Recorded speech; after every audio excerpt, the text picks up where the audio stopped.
After years of praying and trying, Nneoma finally conceived. She and her husband, Hugo, were overjoyed at the prospect of welcoming their first child.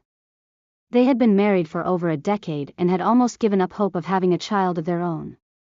Nneoma, a successful businesswoman from a close-knit family in Lagos, had always dreamed of being a mother. Hugo, a loving and supportive husband, had been her rock throughout their journey. Together, they had built a happy life, filled with love, laughter, and adventure. But as the years went by, Nneoma and Hugo began to face a new challenge: infertility. They tried every possible solution, from fertility treatments to traditional medicine, but nothing seemed to work. They felt like they were losing hope, like their dreams of having a child were slipping away. And then, one day, Nneoma discovered she was pregnant.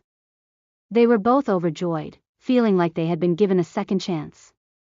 They began to prepare for the arrival of their baby, reading up on parenting books, attending prenatal classes, and decorating the nursery. But fate had other plans. Tragedy struck just days before Nneoma's due date. Hugo was involved in a fatal car accident on his way home from work, leaving Nneoma a widow and sole caregiver to their unborn child. Nneoma was devastated. She had never felt such a deep sense of loss and grief. She went into labor just days after Hugo's funeral, and the pain of childbirth was nothing compared to the pain of losing her beloved husband. On a fateful day, Nneoma gave birth to a beautiful baby boy, whom she named Ugachukwu, Hugo's legacy. She was overwhelmed with emotions as she held her child in her arms for the first time. As she gazed into her child's eyes, Nneoma felt a mix of emotions: joy, sadness, and a deep sense of responsibility. She knew that she had to be strong for her child, to provide for him and protect him from the world. Overwhelmed with grief and exhaustion, Nneoma didn't think twice about the placenta, leaving it carelessly in the house. She had more pressing concerns, like caring for her newborn and planning for their future. Unbeknownst to Nneoma, the house cleaner she had hired, Mrs. Okoro, had been struggling financially. Mrs. Okoro, a single mother herself, had been desperate to provide for her own children.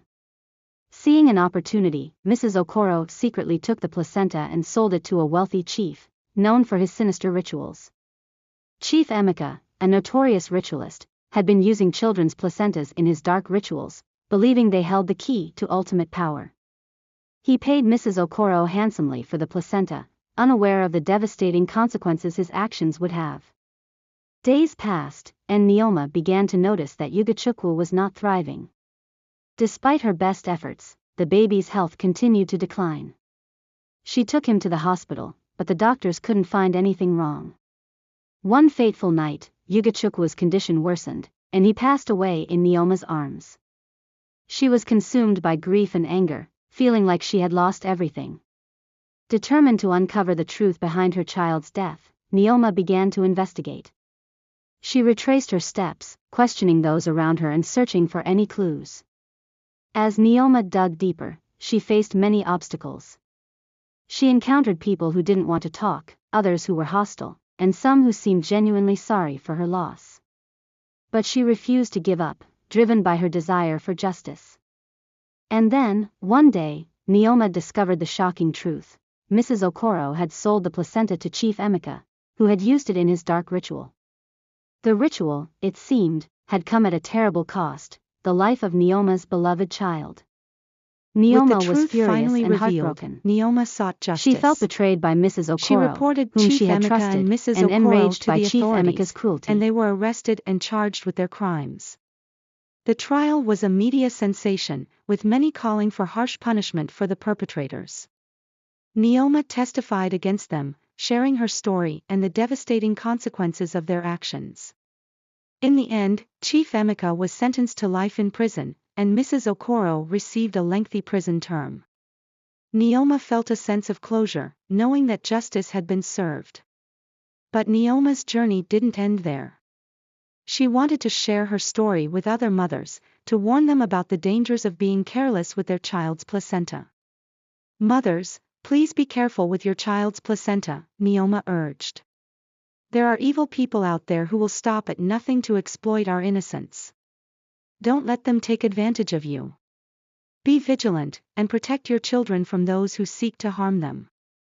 Nneoma's message resonated with many, and soon, her story was being shared across the country. She became an advocate for placenta safety and awareness, using her platform to educate others about the dangers of ritualistic practices.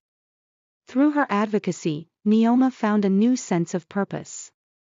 She continued to grieve the loss of her husband and child, but she also found a way to honor their memory by helping others. Years went by, and Nneoma's message continued to spread. She became a leading voice in the fight against ritualistic practices, and her advocacy led to changes in the law. Nneoma's journey had been long and difficult, but she had emerged stronger and more determined. She continued to advocate for placenta safety and awareness, knowing that her work was making a difference. In the end, Nneoma's story was one of tragedy, but also of triumph.